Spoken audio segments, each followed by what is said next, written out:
नमस्कार दोस्तों, स्वागत है आप सभी का स्टडी पॉइंट उत्तराखंड में। तो दोस्तों आज हम बात करने वाले हैं खंड 3 देखेंगे दोस्तों आज। और इसमें उत्तराखंड राज्य संबंधी ज्ञान में दोस्तों हम उत्तराखंड का इतिहास देख रहे हैं।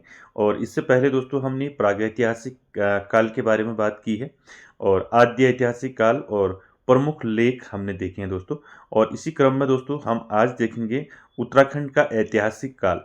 ठीक है, प्रागैतिहासिक काल देखा हमने, आद्य ऐतिहासिक काल देखा, अब ऐतिहासिक काल देखेंगे। इस ऐतिहासिक काल को दोस्तों तीन भागों में हम बांटेंगे। ठीक है, इस ऐतिहासिक काल को तीन भागों में बांटेंगे दोस्तों, प्राचीन काल, मध्यकाल और आधुनिक काल। तो दोस्तों काफ़ी इंपॉर्टेंट आज का सेशन रहने वाला है और आप सभी लोग दोस्तों वीडियो के एंड तक जरूर बने रहें। चलिए दोस्तों स्टार्ट करते हैं और जानते हैं दोस्तों कि ऐतिहासिक काल जो है दोस्तों, इसको उत्तराखंड का जो ऐतिहासिक काल है इनको हम तीन भागों में बांटते हैं। पहला है आपका प्राचीन काल, दूसरा है मध्यकाल और तीसरा है आधुनिक काल। ठीक है, तो प्राचीन काल में हम दोस्तों कुनिंद वंश को देखेंगे, शक देखेंगे, कुषाण वंश और कार्तिकेयपुर राजवंश देखेंगे। साथ ही साथ मध्यकाल में हम कत्यूरी वंश देखेंगे, पंवार वंश, चंद वंश और गोरखा शासन। और इसी प्रकार आधुनिक काल में हम दोस्तों ब्रिटिश शासन, स्वतंत्रता संग्राम और आंदोलन के बारे में जानेंगे दोस्तों। ये चार्ट आप दोस्तों जरूर जो है इसको नोट कर लें। ठीक है, तो ये चार्ट दोस्तों आप अच्छे से इसको नोट कर लें कि इसी के अकॉर्डिंग दोस्तों हम क्लासेज जो हैं कंटिन्यू रखेंगे। तो आज दोस्तों हम देखेंगे कुनिंद वंश के बारे में। ठीक है, तो उत्तराखंड में कुनिंद वंश दोस्तों, कुनिंद शासन के बारे में जानेंगे और कुनिंद इतिहास के स्रोत देखेंगे, साहित्यिक स्रोत और पुरातात्विक स्रोत, धार्मिक स्रोत जो हैं, कहाँ से क्या जो है उल्लेख जो है मिले हैं, क्या उल्लेख हुआ है और कहाँ से कौन से स्रोत मिले हैं। तो सभी पर जो है डिटेल में चर्चा करेंगे दोस्तों और काफ़ी इंपॉर्टेंट वीडियो रहने वाली है दोस्तों। और साथ ही साथ दोस्तों मैं आपको बताते हुए चलूँ कि उत्तराखंड का इतिहास हम दोस्तों ये चौथा लेक्चर है दोस्तों आज का। इससे पहले हमने 3 क्लास जो है उत्तराखंड के इतिहास से हमने ली हैं, जिसमें हमने प्रागैतिहासिक काल, आद्य ऐतिहासिक काल और प्रमुख लेख जो है दोस्तों देखे हैं। और इसी सीक्वेंस में हम आगे भी चलेंगे दोस्तों। पहले हम दोस्तों प्राचीन काल देखेंगे। ठीक है, प्राचीन काल में कुनिंद, शक, कुषाण, कार्तिकेयपुर वंश देखेंगे। मध्यकाल में कत्यूरी, पवार, चंद, गोरखा देखेंगे। और आधुनिक में दोस्तों ब्रिटिश शासन, स्वतंत्रता संग्राम, आंदोलन, ये चीज़ देखेंगे। तो दोस्तों काफ़ी इंपॉर्टेंट रहेगा। चलिए स्टार्ट करते हैं और सभी के लिए दोस्तों ये काफ़ी इंपॉर्टेंट क्लास रहेगी। जो भी अभ्यर्थी दोस्तों इस वीडियो को देख रहे हैं सभी के लिए दोस्तों ये इंपॉर्टेंट रहेगी। ठीक है, चलिए देखिए दोस्तों कुनिंद वंश की बात करें तो कुनिंद वंश यानी कि उत्तराखंड में कुनिंद शासन जो है इसके बारे में आज जानेंगे दोस्तों। और आप अच्छे से ध्यान से देखें दोस्तों और ध्यान से क्लास को देखें तो आपको दोस्तों कुनिंद शासन जो है, उत्तराखंड में कुनिंद शासन जो है अच्छे से समझ में आ जाएगा। और आप सभी लोग वीडियो के एंड तक जरूर बने रहें। तो यहाँ पर कुछ फैक्ट दिए हैं, इन पर बात कर लेते हैं एक बार। फैक्ट क्या है देखिए, विभिन्न स्रोतों से ज्ञात होता है कि कुनिंद जाति उत्तराखंड पर शासन करने वाली प्रथम राजनीतिक शक्ति थी। ठीक है, दूसरा फैक्ट है कुनिंद वंश का सबसे शक्तिशाली राजा कौन था? अमोघ भूति था। ठीक है, उसके बाद देखिए प्रसिद्ध भूगोलवेता टॉलमी ने कुनिंदों को क्या कहा है? कुलेंद्र कहा है, कुलेंद्र। ठीक है, याद रखेंगे इसको। ठीक है, तो टॉलमी ने क्या कहा है? कुलेंद्र कहा है। ठीक है, कुनिंद वंश का सबसे शक्तिशाली शासक, सबसे शक्तिशाली राजा कौन था? अमोघ भूति। ठीक है, और प्रारंभ में कुनिंद जाति दोस्तों मौर्यों के अधीन थी। इन सभी फैक्ट पर बात करेंगे अभी। ठीक है, और साथ ही साथ दोस्तों पाणिनि पाणिनि ने अष्टाध्यायी लिखी है, आप सभी जानते हैं। और कौटिल्य ने अर्थशास्त्र लिखा है। तो पाणिनि और कौटिल्य ने दोस्तों कुनिंदों को क्या कहा है, तो इसको आप यहाँ पर ऐसे देख लें अभी, फिर हम आगे बात करेंगे क्या उल्लेख जो है दोस्तों अष्टाध्यायी और अर्थशास्त्र से मिलते हैं। ठीक है, तो देखिए पाणिनि ने क्या कहा है कुनिंदों को? कुलुन कहा है, कुलुन। और कौटिल्य ने कहा है कुलिंद। ठीक है, इसको आप याद रखेंगे। तो दोस्तों देखिए उत्तराखंड में कुनिंद का शासन रहा या नहीं रहा दोस्तों, इसका उल्लेख हमें किन स्रोतों के माध्यम से किन स्रोतों के माध्यम से हमें पता चलता है, उन सारे स्रोतों को देखेंगे दोस्तों। ठीक है, चाहे वो आपके साहित्यिक स्रोत हों, चाहे वो पुरातात्विक हों या फिर धार्मिक हों। ठीक है, चल तो साथ ही साथ दोस्तों यहाँ पर मैं आपको बताते हुए चलूँ कि उत्तराखंड पर शासन करने वाली प्रथम राजनीतिक शक्ति क्यों कहा जाता है कुनिंद जाति को। ठीक है, इस पर हम आगे बात करेंगे। ठीक है, चल तो देखिए सबसे पहले उत्तराखंड में कुड़िंद लोगों का इतिहास जानने के लिए दोस्तों हमें कुछ साहित्यिक स्रोतों की ओर जाना होगा, यानी कि साहित्यिक स्रोत हमें पहले देखने होंगे। ठीक है, तो देखिए कुड़िंद इतिहास के स्रोतों की बात करें तो सबसे पहले आता है आपका साहित्यिक स्रोत। ठीक है, तो साहित्यिक स्रोतों की बात करें दोस्तों तो कई इतिहासकारों एवं यात्रियों ने कुड़िंद वंश के बारे में बताया है। इनमें आपके टॉलमी, पाणिनि, वराहमिहिर का नाम जो है हमें देखने को मिलता है, और साथ ही हमें दोस्तों वायु पुराण व महाभारत से भी दोस्तों हमें इनकी जानकारी मिलती है। देखिए दोस्तों बात करें, मैंने अभी आपको बताया कि वायु पुराण में जो है कुड़िंदों को क्या कहा गया है। ठीक है, और महाभारत में कुड़िंदों को क्या कहा गया है, इसमें हम अभी आगे देखते रहेंगे इसको। ठीक है, और टॉलमी ने क्या कहा है, पाणिनि ने क्या कहा है, कौटिल्य ने क्या कहा है, तो इन सभी पर हम चर्चा करेंगे, और ये सारे दोस्तों साहित्यिक स्रोतों के अंदर आते हैं। ठीक है, क्लियर है। चल, सबसे पहले देखेंगे दोस्तों महाभारत। ठीक है, ये सारे फैक्ट दोस्तों इंपॉर्टेंट हैं परीक्षा की दृष्टि से, और इसलिए दोस्तों इन सारे फैक्टों को काफ़ी मेहनत से दोस्तों इनको बनाया गया है आप सभी के लिए। देखिए बात करें कुड़िंद शासन की, तो उत्तराखंड में कुड़िंद शासन का इतिहास जो है जानने के लिए, यानी कि इतिहास के स्रोत जानने के लिए साहित्यिक स्रोतों में सबसे पहले हम बात करेंगे महाभारत की। ठीक है, तो महाभारत में दोस्तों कुड़िंदों को क्या कहा गया है, ये क्वेश्चन कई बार परीक्षाओं में पूछा गया है दोस्तों। महाभारत में कुड़िंदों को कहा गया है द्विज श्रेष्ठ। ठीक है, याद रख लें इसको। ठीक है, कि महाभारत में कुड़िंदों को क्या कहा गया है, द्विज श्रेष्ठ कहा गया है। ठीक है, सारे फैक्ट आपको याद रखने हैं। दूसरा, युधिष्ठिर के राजसूय यज्ञ में उत्तर कुरु, ठीक है, मैंने आपको बताया था उत्तर कुरु ऐत्रेय ब्राह्मण में बताया था, तो उत्तर कुरु कुड़िंद जनपद से जो है दोस्तों औषधियां, गंगा जल, मधु आदि आया था। ठीक है, तो ये फैक्ट याद रखना है कि युधिष्ठिर के राजसूय यज्ञ में कुड़िंद जनपद यानी कि उत्तराखंड से जो है क्या क्या गया था, औषधियां, गंगा जल और मधु। ठीक है, तीसरा फैक्ट क्या है, देखिए महाभारत के भीम पर्व में, याद रखें, महाभारत के भीम पर्व में कहा गया है कि कुनिंद नरेश ने कौरवों के विरुद्ध युद्ध में पांडवों का साथ दिया था। ठीक है, ये भी याद रखेंगे आप कि जो कुनिंद राजा थे वो कौरवों के विरुद्ध इन्होंने लड़ाई की और पांडवों का साथ दिया। ठीक है, ये भी आप याद रखेंगे। ठीक है, उसके बाद महाभारत के वन पर्व में कहा गया है कि वनवास काल के दौरान पांडव एक रात कुलिंदाधिपति सुबाहु की राजधानी सुबाहुपुरम में रुके। ठीक है, ये दोस्तों कहा जाता है कि वन पर्व में, यानी कि महाभारत के वन पर्व में कहा गया है कि जब पांडव वनवास काल के दौरान दोस्तों एक रात जो है कुलिंदाधिपति सुबाहु की राजधानी सुबाहुपुर में रुके थे। तो सुबाहु मैंने आपको बता रखा है पहले कि सुबाहु जो है दोस्तों इसका जो है पांडवों से जो है किस प्रकार का संबंध था, मैंने पहले बताया था आपको। ठीक है, तो दोस्तों ये याद रखेंगे, ये सारे महाभारत के जितने भी फैक्ट हैं आपको याद रखने हैं। ठीक है, सबसे पहले रखना है कि महाभारत में कुड़िंदों को क्या कहा गया है, द्विज श्रेष्ठ कहा गया है। ठीक है, दूसरा, तो युधिष्ठिर ने जो राजसूय यज्ञ किया था उसमें जो कुड़िंद जनपद है वहां से औषधियां, गंगाजल और मधु को लाया गया था। तीसरा, महाभारत के भीम पर्व में कहा गया है कि जो कुड़िंद नरेश थे, यानी कि जो कुड़िंद राजा थे, वो किसकी तरफ से थे, पांडवों की तरफ से थे। ठीक है, और कौरवों के विरुद्ध थे वो। ठीक है, उसके बाद महाभारत के वन पर्व में कहा गया कि वनवास काल के दौरान जो है पांडव एक रात जो है कुलिंदाधिपति सुबाहु की राजधानी सुबाहुपुरम में रुके थे। तो ये सारे फैक्ट आपको याद रखने हैं दोस्तों। तो कुड़िंद इतिहास के स्रोतों में पहला साहित्यिक स्रोत महाभारत हमने देखा, तो महाभारत से हमें कुड़िंदों का उल्लेख मिलता है दोस्तों। ठीक है, चलिए आगे बात करें दोस्तों, पुराणों में भी कुड़िंदों का उल्लेख मिलता है।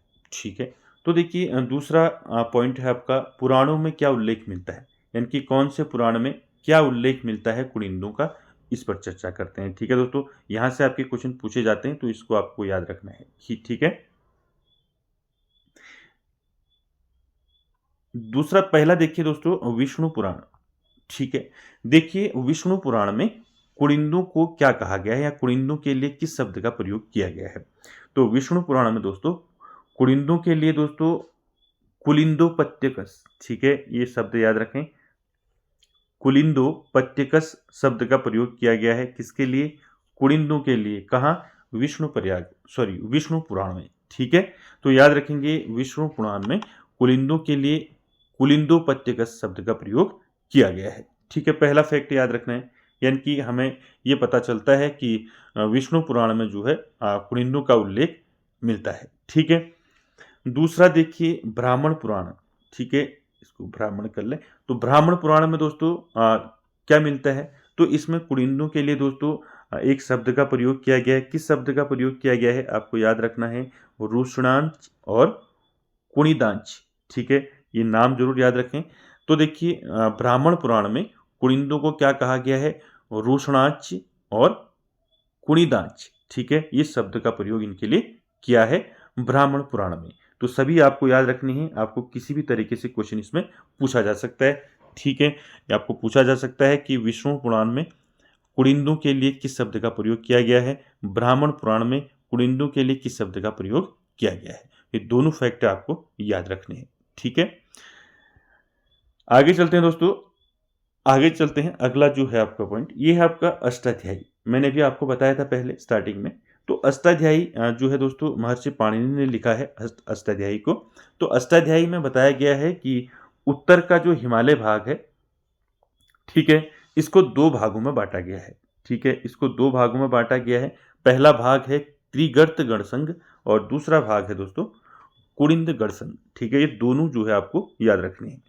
ठीक है, यानी कि आपका उत्तर का हिमालय भाग दो भागों में जो है बांटा गया है, त्रिगर्त और कुड़िंद गणसंघ। ठीक है, इनमें से दोस्तों जो कुड़िंद गणसंघ है, कुड़िंद गणसंघ में एक जनपद जो है आपका जनपद कालकूट, वर्तमान नाम जो है कालसी का उल्लेख है। ठीक है, तो इसमें से एक भाग में दोस्तों किसका उल्लेख है, कालसी का उल्लेख है, यानी कि कालसी कालकूट, इनकी कालकूट जो है इसका वर्तमान नाम क्या है, कालसी है। तो कालसी का उल्लेख मिलता है दोस्तों। और आप सभी जानते हैं कालकूट दोस्तों, कालकूट कुड़िंदों का निवास भी रहा है और कुड़िंदों की राजधानी भी रही है। ठीक है, तो इसलिए भी दोस्तों अष्टाध्यायी जो पाणिनि की अष्टाध्यायी है, यहाँ से भी दोस्तों कुड़िंदों का उल्लेख हमें मिलता है। ठीक है, इसको याद रखेंगे, किसी भी तरीके से पूछ सकता है आपको कि अष्टाध्यायी में जो है कुड़िंद गणसंघ में जो है किस जनपद का उल्लेख मिलता है। ठीक है, आपको ऐसे पूछा जा सकता है। ठीक है, किसी भी प्रकार से आपको पूछा जा सकता है। तो आपको यह पता होना चाहिए कि महर्षि पाणिनि की जो अष्टाध्यायी है उसमें जो है दोस्तों उल्लेख मिलता है कुड़िंदों का। ठीक है, चलिए उसके बाद आता है दोस्तों आपका अर्थशास्त्र। ठीक है, अर्थशास्त्र की बात करें, अर्थशास्त्र जो है दोस्तों ये किसके द्वारा लिखी गई है, कौटिल्य के द्वारा, चाणक्य या फिर विष्णुगुप्त। ये तीनों नाम एक ही हैं दोस्तों, कौटिल्य को ही चाणक्य कहते हैं। ठीक है, और इन्हीं को जो है विष्णुगुप्त भी कहते हैं। तो देखिए कौटिल्य के अर्थशास्त्र में हमें दोस्तों 5 राज्यों का उल्लेख मिलता है। तो ये राज्य दोस्तों आपको इसलिए याद रखने हैं क्योंकि इसमें कुड़िंदों का उल्लेख हमें मिलता है। ठीक है, और साथ ही साथ दोस्तों आपको ये याद रखना है कि कौटिल्य आप सभी जानते हैं। तो कौटिल्य, चाणक्य या विष्णुगुप्त कौन थे, तो ये दोस्तों चंद्रगुप्त मौर्य के गुरु थे। ठीक है, आप सभी जानते हैं। ठीक है, तो अर्थशास्त्र में दोस्तों कौटिल्य के अर्थशास्त्र में जिन राज्यों का उल्लेख मिलता है उनमें पहला नाम आता है औदुंबर। ठीक है, पहला नाम औदुंबर, दूसरा कुलुट, तीसरा कुड़िंद, चौथा यौधेय, पांचवा राजन्य। ठीक है, इन राज्यों का उल्लेख दोस्तों कौटिल्य के अर्थशास्त्र में मिलता है। ठीक है, इसलिए कहीं ना कहीं दोस्तों अर्थशास्त्र से जो है दोस्तों कुड़िंदों का उल्लेख हमें मिलता है। ठीक है, याद रखेंगे।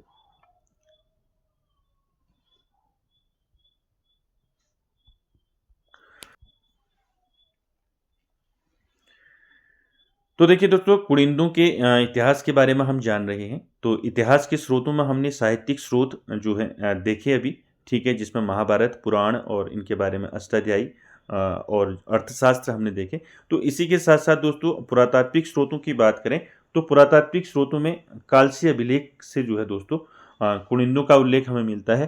ठीक है, तो कालसी अभिलेख के बारे में मैंने आपको पहले भी बताया है, कालसी अभिलेख के, फिर भी आप एक बार इसको फिर देख लें क्योंकि यहाँ से आपके क्वेश्चन हमेशा पूछे जाते हैं। तो कालसी अभिलेख दोस्तों आपको पता होना चाहिए कहाँ है, तो कालसी अभिलेख है आपका देहरादून में। ठीक है, क्लियर है। ये कहाँ है? कालसी, देहरादून में है। ठीक है, तो देखिए इस कालसी अभिलेख शिलालेख की खोज किसने की? तो ये क्वेश्चन बनता है दोस्तों, आपको पूछा जा सकता है कि कालसी शिलालेख की खोज किसने की? तो जॉन फॉरेस्ट ने जो है कालसी शिलालेख की खोज की। और कब की अगर पूछा जाता है तो 1860 में दोस्तों खोज की जॉन फॉरेस्ट ने कालसी शिलालेख की। ठीक है, और इसको ये ऐसे भी याद रखें दोस्तों, कालसी शिलालेख जो है सम्राट अशोक का, ठीक है, सम्राट अशोक का उत्तराखंड में एकमात्र जो है ये शिलालेख है। ठीक है, सम्राट अशोक का दोस्तों उत्तराखंड में एकमात्र क्या है? एकमात्र शिलालेख है। ठीक है, इसको ऐसे भी याद रखेंगे। ठीक है, क्लियर है? इतनी चीजें आपको याद रख लें। फिर देखिए, अशोक जो है मौर्य वंश का सबसे शक्तिशाली शासक था। ठीक है, इसका एक शिलालेख जो है उत्तराखंड के कालसी या कालकूट में स्थित है, जो मैंने आपको अभी बता दिया कि कालसी शिलालेख कहाँ है। ये उत्तराखंड के देहरादून में कालसी नामक जगह पर है। ठीक है, कालकूट जो है पुराना नाम है और इसी का नाम जो है अभी वर्तमान में हम कालसी से इसको जानते हैं। तो ये कहाँ है? ये है आपका देहरादून में। ठीक है, ये सारे फैक्ट दोस्तों याद रखने हैं। ठीक है, कोई भी फैक्ट आपको पूछा जा सकता है। बात करें कालसी शिलालेख किस ईस्वी पूर्व का है, तो मैंने आपको पहले भी बता रखा है 257 ईस्वी पूर्व का है कालसी शिलालेख। ये भी पूछा गया है पेपर में कई बार। ठीक है, याद रखेंगे। कालसी शिलालेख की भाषा की बात करें तो कालसी शिलालेख की भाषा क्या है? प्राकृत भाषा में लिखा गया है। ठीक है, कालसी शिलालेख। और लिपि कौन सी है? लिपि है ब्राह्मी लिपि। ठीक है, ये दो चीजें और ये तीनों जो है आप इसको याद रखें। ठीक है, ठीक है, तो कालसी अभिलेख से आपने ये सभी फैक्ट याद रखने हैं। भाषा कौन सी थी कालसी शिलालेख की? प्राकृत भाषा। लिपि कौन सी है? ब्राह्मी लिपि। ठीक है, ये इंपॉर्टेंट है। देखिए, इस अभिलेख में यहाँ के निवासियों को, यानी कि कालसी क्षेत्र के निवासियों को क्या कहते हैं? क्या कहा गया है? पुलिंद कहा गया है। पुलिंद मतलब कुड़िंद। ठीक है, इसको ऐसे याद रखें। ठीक है, तो यहाँ के निवासियों को पुलिंद यानी कि कुड़िंद कहा है और इस क्षेत्र को दोस्तों अपरांत कहा है। ये दोनों चीजें याद रखेंगे। इस क्षेत्र का मतलब जो कालसी क्षेत्र है देहरादून का, तो उस क्षेत्र को क्या कहा गया है? कालसी शिलालेख में अपरांत कहा गया है, अपरांत। और इस शिलालेख में जो यहाँ के जो कालसी वाले क्षेत्र के जो निवासी हैं, जो वहाँ निवास करते हैं, उनको क्या कहा गया? पुलिंद कहा गया। पुलिंद या कुड़िंद कहा गया, ऐसे समझा। ठीक है, तो ये सारे फैक्ट आपको याद रखने हैं दोस्तों। ठीक है, आपका खोज कब हुई, किसने की? जॉन फॉरेस्ट ने की, 1860 में की। कब का कालसी शिलालेख है? 257 ईस्वी पूर्व का है। कहाँ है कालसी शिलालेख? देहरादून में है, कालसी में। और कालसी शिलालेख की भाषा कौन सी है? प्राकृत भाषा है। लिपि कौन सी है? ब्राह्मी लिपि है। और यहाँ के निवासियों को इस अभिलेख में जो है पुलिंद कहा गया है, पुलिंद या कुड़िंद। और इस क्षेत्र के निवासियों को, इस क्षेत्र को क्या कहा गया है? अपरांत कहा गया है। ठीक है, निवासियों को पुलिंद और इस क्षेत्र को, यानी कि कालसी क्षेत्र को अपरांत कहा गया है दोस्तों। ठीक है, ये सारे फैक्ट आपको याद रखने हैं दोस्तों। क्लियर है? चल आगे बात करते हैं दोस्तों कुनिंद मुद्राओं के प्रकार।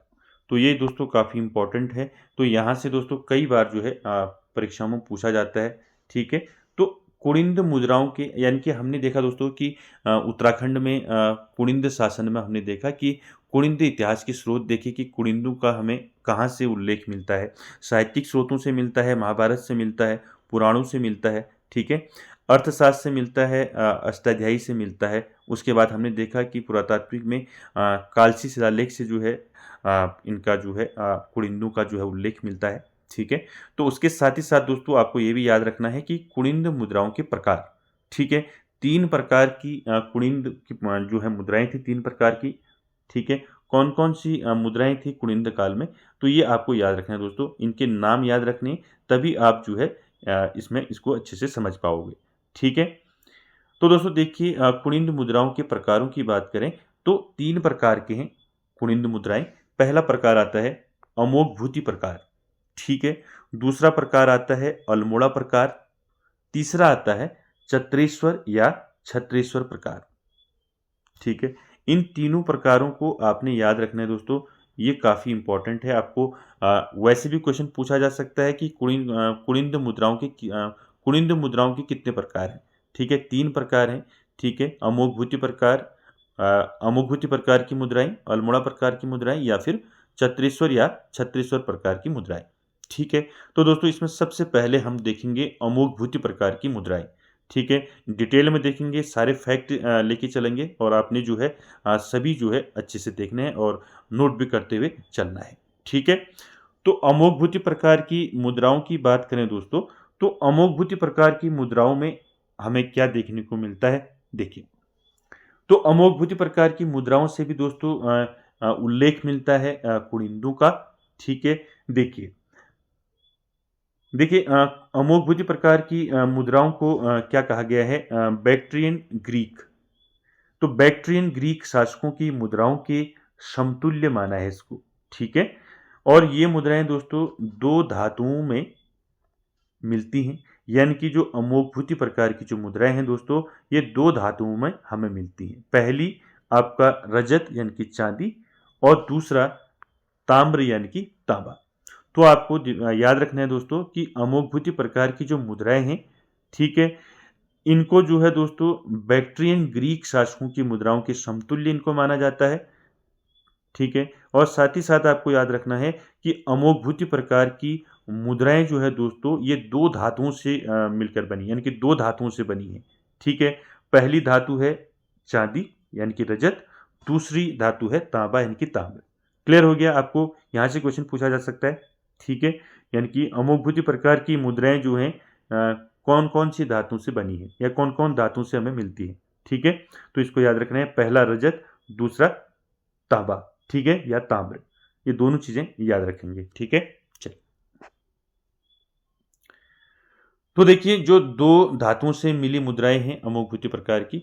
ठीक है, तो 2 धातुओं से मिली जो रजत चांदी और दूसरा आपका ताम्र या तांबा, ये 2 प्रकार की जो दोस्तों 2 धातुओं से जो मुद्राएं मिली हैं अमोघभूति प्रकार की, तो इनको देखेंगे कि रजत प्रकार की जो मुद्राएं थी इसमें क्या था और ताम्र वाले में क्या था, यानी कि कहाँ से हमें क्या उल्लेख जो है मिलता है कुनिंदों का। ठीक है, चलिए ध्यान रखें इसको और अच्छे से जो है इनको नोट भी करते हुए चलें। देखिए पहला हम देखेंगे, इसमें पहला देखेंगे अमोघभूति की रजत मुद्रा। ठीक है, ये मैंने वो अभी ऊपर आपको बताया कि अमोघभूति प्रकार की मुद्राएं जो हैं ये 2 धातुओं से मिलती हैं हमें। पहला है रजत मुद्रा यानी कि चांदी की मुद्रा।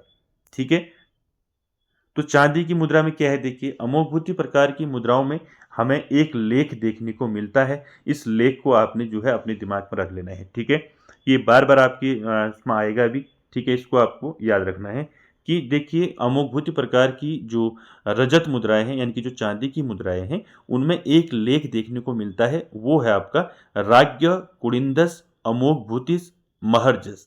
तो ये आपको याद रखना है, ये लेख। ठीक है, और देखिए जो अमोघभूति प्रकार की जो चांदी की जो मुद्रा थी, उसके आपके जो है मुख्य भाग में यानी कि आगे वाली तरफ जो है मुख्य भाग में जो है ये आपका जो लेख है राज्य कुड़िंदस अमोघभूतिस महर्जस, ये लेख दोस्तों ब्राह्मी लिपि में लिखा गया है, ये याद रखना है आपने। ठीक है, और इसी प्रकार अगर हम इस मुद्रा की पीछे वाली तरफ को देखें तो यही लेख यानी कि आपका राज्य कुड़िंदस अमोघभूतिस महर्जस, यही लेख जो है दोस्तों आपको खरोष्टी लिपि में लिखा हुआ मिलेगा। ठीक है, तो ये 2 चीजें आपको याद रखनी है कि जो अमोघभूति प्रकार की जो रजत यानी कि चांदी की जो मुद्रा है, उसमें एक लेख देखने को मिलता है राज्य कुड़िंदस अमोघभूतिस महर्जस। तो ये लेख दोस्तों आप पहले जो आपका मुख्य भाग है मुद्रा का, उसमें ये लेख ब्राह्मी लिपि में लिखा है, और जो आपका पिछला भाग है उसमें दोस्तों ये लेख खरोष्टी लिपि में लिखा है। क्लियर हो गया, ये सारी चीजें आपको याद रखनी है। उसके बाद देखिए दोस्तों रजत मुद्राओं का भार। ठीक है, यानी कि जो अमोघभूति प्रकार की जो रजत मुद्राएं हैं यानी कि जो चांदी की मुद्राएं थी, उनका भार कितना था, भार था 31 से लेके 38 ग्रेन के मध्य। ये जरूर याद रखें दोस्तों, पूछा जा सकता है आपको। ठीक है, यानी कि आपको पूछा जा सकता है कि अमोघभूति की रजत जो चांदी की मुद्राएं थी उनका भार कितना था। ठीक है, तो 31 से लेके 38 ग्रेन के मध्य था। ठीक है, इसको याद रखेंगे। ठीक है, क्लियर है। और साथ ही साथ यहाँ पर मैंने नोट किया है, इसको भी आप लिख लें, ठीक है। वैसे मैंने आपको बता दिया है कि अमोघभूति की मुद्राओं पर 2 लिपियों का प्रयोग हुआ है। मैंने आपको बताया कि जो फ्रंट में है मुद्रा का, वहाँ पर ब्राह्मी लिपि का प्रयोग किया गया है, और जो पृष्ठ भाग है, पिछला भाग है, उसमें खरोष्टी लिपि का प्रयोग किया गया है। और दोनों में दोस्तों मुख्य भाग में और पृष्ठ, जो आपका पृष्ठ भाग है, दोनों में क्या किया गया है, एक लेख लिखा गया है, राज्ञः कुडिन्दस् अमोघभूतिस् महर्जस्। तो ये लेख फ्रंट में ब्राह्मी लिपि में और बैक साइड में जो है खरोष्टी लिपि में लिखा गया है। साथ ही साथ दोस्तों यहाँ जो मुद्रा है दोस्तों, रजत और जो ताम्र मुद्रा है, मैंने ऊपर आपको बता दिया, ये भी आपको याद रखना है। द्विधात्विक जो है मिली है मुद्राएं, जिसमें आपका रजत और ताम्र, ठीक है, जिसकी बात अभी हम कर रहे हैं। अभी हम किसकी बात कर रहे हैं, रजत मुद्रा की बात कर रहे हैं, ठीक है। इसके बाद फिर हम ताम्र देखेंगे, ठीक है। तो क्लियर है। तो रजत मुद्राओं का भार आपने याद रखना है 31 से लेकर 38 ग्रेन के मध्य, ठीक है। चल, उसके साथ साथ दोस्तों अभी हमने बात की मुख्य भाग में एक लेख लिखा है, ठीक है। क्या लेख लिखा है अभी मैंने आपको बताया, और पृष्ठ भाग में क्या लेख लिखा है, ठीक है। यानी कि मुख्य भाग में जो लिखा है वो ब्राह्मी लिपि में लिखा है, और पृष्ठ भाग में लिखा है खरोष्टी लिपि में। तो दोस्तों इसके साथ साथ ही दोस्तों, इस लेख के साथ साथ ही कुछ और चीज़ों का भी अंकन जो है इन मुद्राओं में हमें देखने को मिलता है।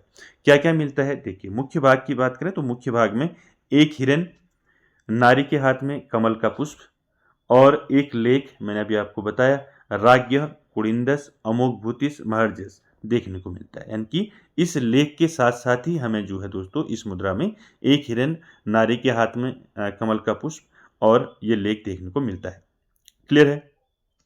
और बात करें पृष्ठ भाग की, तो पृष्ठ भाग में दोस्तों पर्वत, नंदी के पैर, वृक्ष की आकृति और एक लहरदार रेखा, ठीक है। तो पृष्ठ भाग में क्या क्या देखने को मिलता है, पृष्ठ भाग में पर्वत, नंदी के पैर और वृक्ष की आकृति और एक लहरदार रेखा हमें देखने को मिलती है। लहरदार रेखा को कई इतिहासकारों ने दोस्तों नाग और रस्सी की संज्ञा दी है, ठीक है।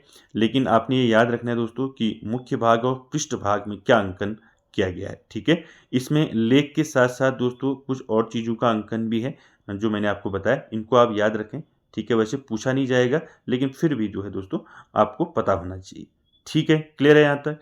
तो हमने देखा दोस्तों अमोघभूति का जो है दोस्तों रजत मुद्रा देखी, अमोघभूति प्रकार की जो मुद्रा है उनमें हमने रजत प्रकार की जो रजत मुद्राएं देखी पहले। अब हम देखेंगे ताम्र यानी कि तांबे की मुद्राएं, ठीक है। क्लियर है यहाँ तक। तो दोस्तों हमने अमोघभूति प्रकार की मुद्राओं में अमोघभूति की रजत मुद्रा देखा, जिसमें हमने देखा एक लेख हमें देखने को मिला, राज्ञः कुडिन्दस् अमोघभूतिस् महर्जस्। यही लेख दोस्तों इस मुद्रा के मुख्य भाग में और पृष्ठ भाग में देखने को मिला। और मुख्य भाग में दोस्तों ब्राह्मी लिपि में लिखा गया है लेख, और पृष्ठ भाग में खरोष्टी लिपि में लिखा गया है, ठीक है। क्लियर है। और रजत मुद्राओं का भार की बात करें तो रजत, ये चांदी की जो मुद्राएं थी, इनका भार था 31 से 38 ग्रेन, ठीक है। यानी कि 31 से 38 ग्रेन के मध्य था।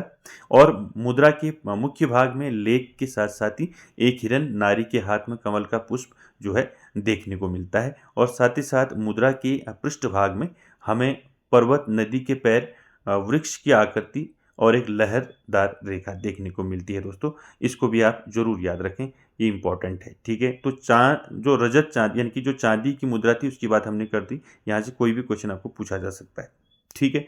चलिए, अमोघभूति की ताम्र मुद्रा यानी कि तांबे की मुद्रा कैसी थी, किस प्रकार से यहाँ से हमें उल्लेख मिलता है। देखिए इसका भार देखिए, जो अमोघभूति प्रकार की जो ताम्र मुद्रा थी, इसका जो है दोस्तों भार अगर बात करें 9.2 से लेके आपका 252 ग्रेन के मध्य जो है इन मुद्राओं का भार होता था, ठीक है।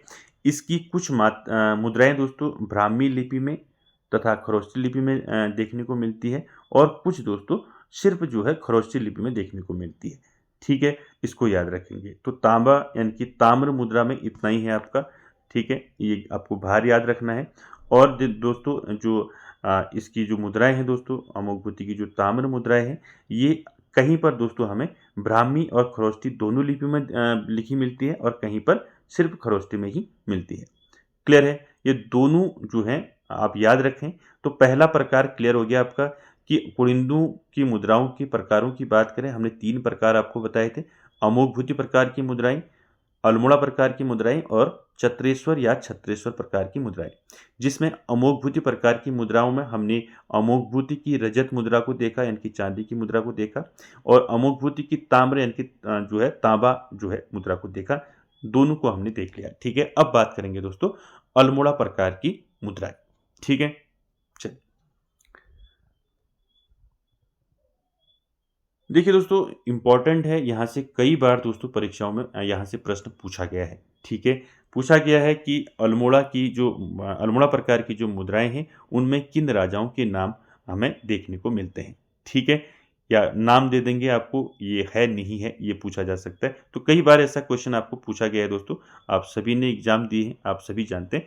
देखिए, अल्मोड़ा प्रकार की मुद्राओं की बात करें दोस्तों, तो अल्मोड़ा प्रकार की मुद्राएं मुख्यतः जो अल्मोड़ा के आसपास से लगे क्षेत्र हैं, इन यहाँ से हमें ये मुद्राएं प्राप्त होती हैं। इन मुद्राओं पर दोस्तों कुछ राजाओं के नाम हमें लिखे गए, यानी कि कुछ राजाओं के नाम इसमें लिखे गए हैं। जिन राजाओं के नाम लिखे हैं दोस्तों, जिन राजाओं के नाम हमें प्राप्त होते हैं उनकी संख्या है 8।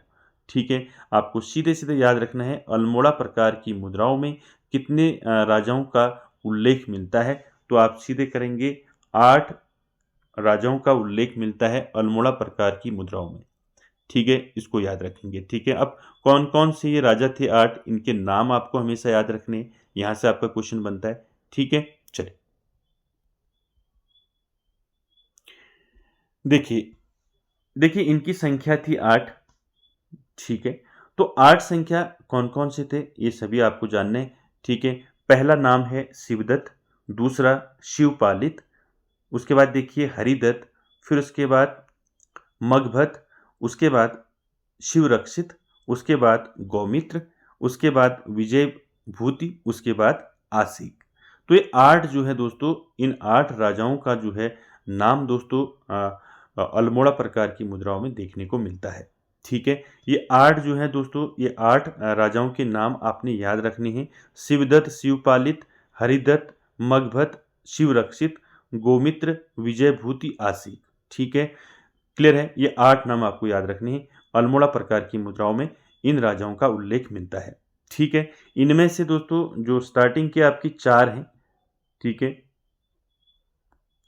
शिवदत्त, शिवपालित, हरिदत्त और मगभट, इन 4 राजाओं की मुद्राएं दोस्तों लंदन संग्रहालय में सुरक्षित रखी गई हैं।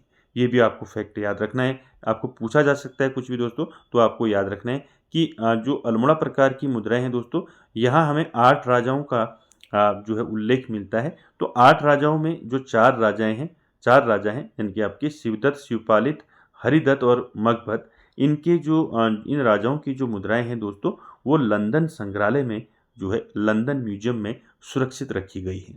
ठीक है, क्लियर है?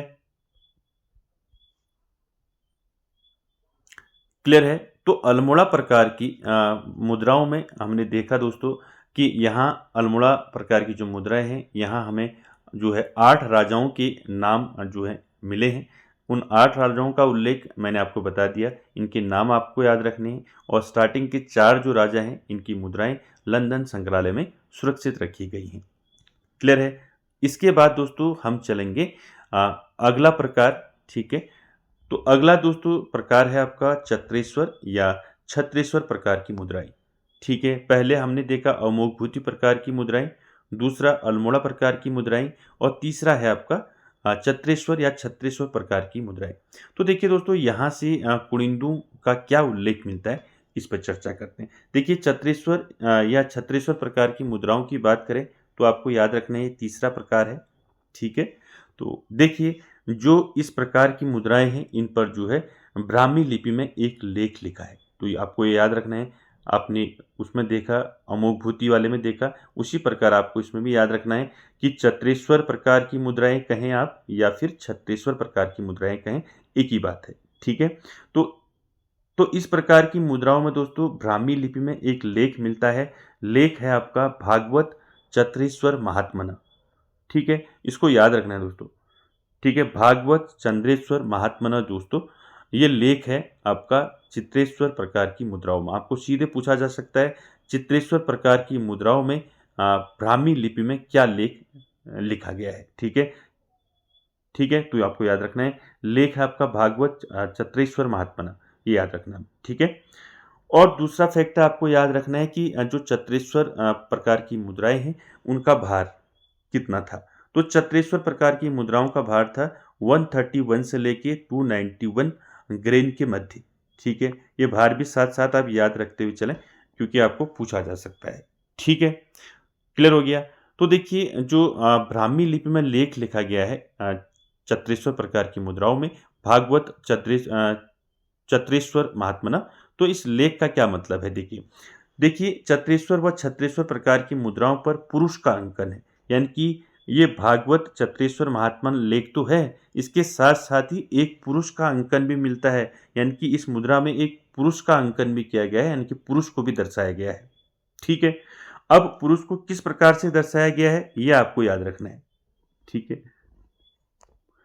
तो पुरुष को दोस्तों देखिए जिस पुरुष की जटाएं हैं, यानी कि ऐसे पुरुष को दर्शाया गया है मुद्रा में जिसकी जटाएं हैं। ठीक है, और साथ ही साथ जिस पुरुष ने एक हाथ में त्रिशूल पकड़ा हुआ है। ठीक है, और तीसरा देखिए एक हाथ में उसने खाल है, यानी कि एक हाथ में उसकी खाल है।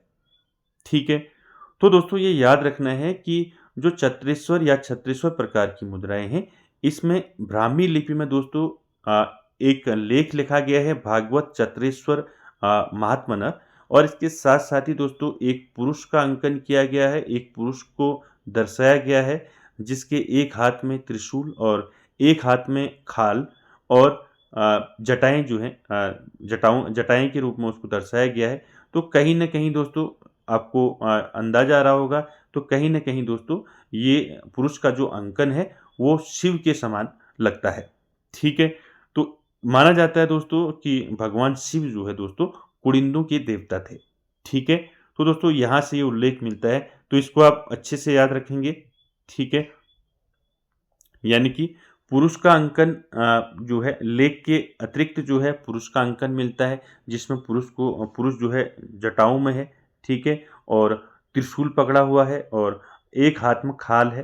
ठीक है, इतिहासकार मानते हैं कि दोस्तों ये जो खाल है वो दोस्तों बाघ की मानते हैं इतिहासकार। ठीक है, तो दोस्तों कहीं ना कहीं जटाएं त्रिशूल खाल कहीं ना कहीं ये देख के जरूर जो है दोस्तों आपको महसूस होता है कि ये क्या है, ये पुरुष का जो अंकन किया गया है वो शिव के समान किया गया है, यानी कि शिव की तरह किया गया है। तो ऐसा माना जाता है दोस्तों कि भगवान शिव जो है कुड़िंदों के देवता थे। क्लियर है। तो दोस्तों हमने जो है उत्तराखंड में कुड़िंद शासन के बारे में आज जाना दोस्तों।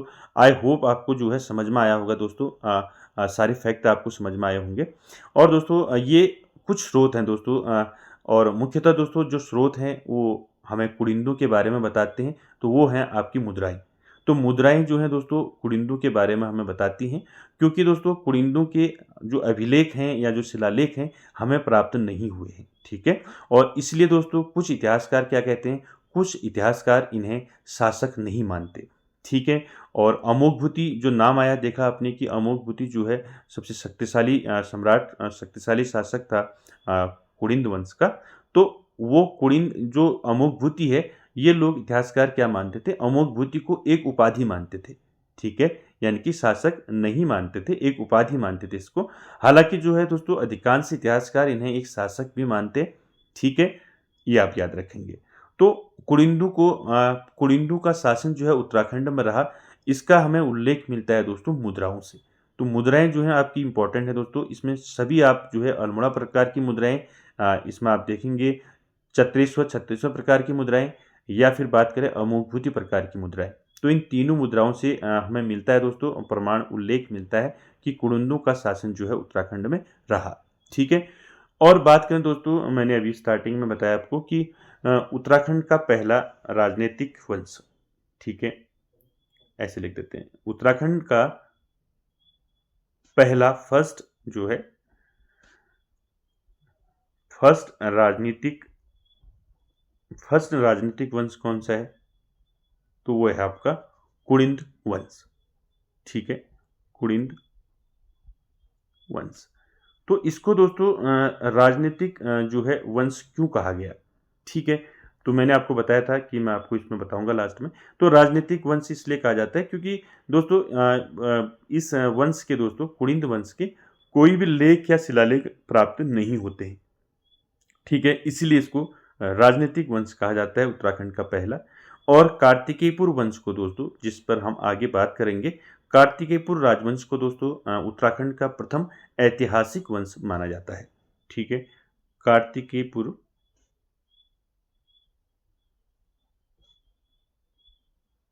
ठीक है, कार्तिकेयपुर को क्या माना जाता है, उत्तराखंड का प्रथम ऐतिहासिक वंश, ठीक है। ऐतिहासिक वंश माना जाता है कार्तिकेयपुर को। और कुणिद वंश को दोस्तों उत्तराखंड का पहला राजनीतिक वंश माना जाता है। इसलिए माना जाता है दोस्तों क्योंकि इनके लेख और शिलालेख हमें प्राप्त नहीं होते, ठीक है। ठीक है दोस्तों, तो आप समझ चुके होंगे कुणिद वंश के बारे में या कुणिद शासन के बारे में। और उत्तराखंड का जो है, उत्तराखंड में कुणिदों का शासन कैसा रहा, ये मैंने सभी फैक्ट आपको बता दिए दोस्तों। आई होप आपको समझ में आ चुका होगा दोस्तों। और अब वीडियो को एंड तक देखने के लिए दोस्तों थैंक यू वेरी मच। आगे दोस्तों हम फिर आगे जो क्लास लेंगे वो अदर आपका जो नेक्स्ट आपका टॉपिक है उस पर अगली क्लास रहेगी।